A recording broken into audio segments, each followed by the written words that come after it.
जल्द ही भारत के बाजारों में प्लास्टिक के नोट दिखेंगे। जी हाँ, 10 और 20 के प्लास्टिक के नोटों के लिए मंजूरी मिल गई है। कल संसद में इस बात का जवाब देते हुए ये बताया गया कि ये पॉलीमर नोट्स 10 और 20 रुपए के होंगे। तकरीबन 1 अरब इन नोटों को छापा जाएगा। लेकिन जो मौजूदा नोट चल रहे हैं, कागज के नोट चल रहे हैं, उस पर इसका कोई फर्क नहीं पड़ेगा, बल्कि ये नोट उन्हीं के साथ चलेंगे और ये एक एक्सपेरिमेंट के तौर पर उतारे जा रहा है। अगर ये सक्सेसफुल हुआ तो इसके बाद सरकार इस पर आगे भी कदम उठाएगी। और अब एक और बड़ी खबर आपको बता दें, भारत में जल्द प्लास्टिक के नोट्स आप देख सकेंगे। सरकार ने आरबीआई को इसकी मंजूरी दी है।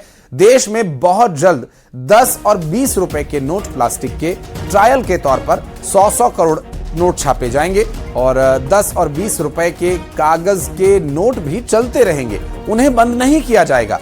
देश में जल्द ही 10 और 20 रुपए के प्लास्टिक के नोटों का चलन में होना संभव है।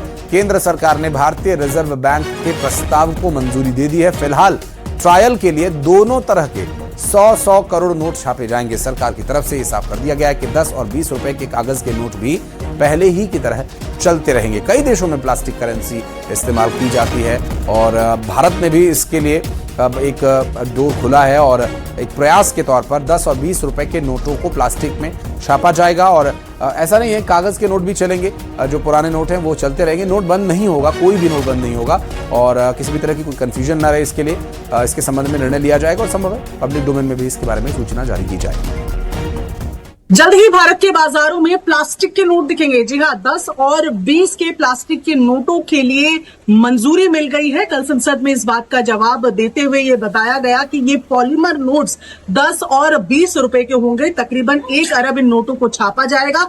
लेकिन जो मौजूदा नोट चल रहे हैं, कागज के नोट चल रहे हैं, उस पर इसका कोई फर्क नहीं पड़ेगा, बल्कि ये नोट उन्हीं के साथ चलेंगे और ये एक एक्सपेरिमेंट के तौर पर उतारे जा रहा है। अगर ये सक्सेसफुल हुआ तो इसके बाद सरकार इस पर आगे भी कदम उठाएगी।